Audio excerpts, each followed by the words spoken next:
Sharkbite fitting and how it works. Now back to our story.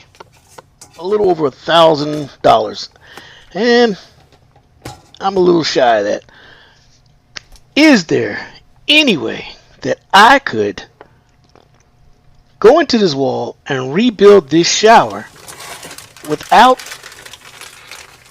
Now, depending on the tub and shower valve that you get, it's going to be either it's going to be threaded. More than most likely, that's what we're using these for. The shower valve, tub and shower valve that I have here it has male threads. So what I did is purchased female Sharkbite adapters. So it goes from Sharkbite to iron pipe is what they call it. Iron pipe meaning the pipes with threads on it. And if you had one, if your tub and shower valve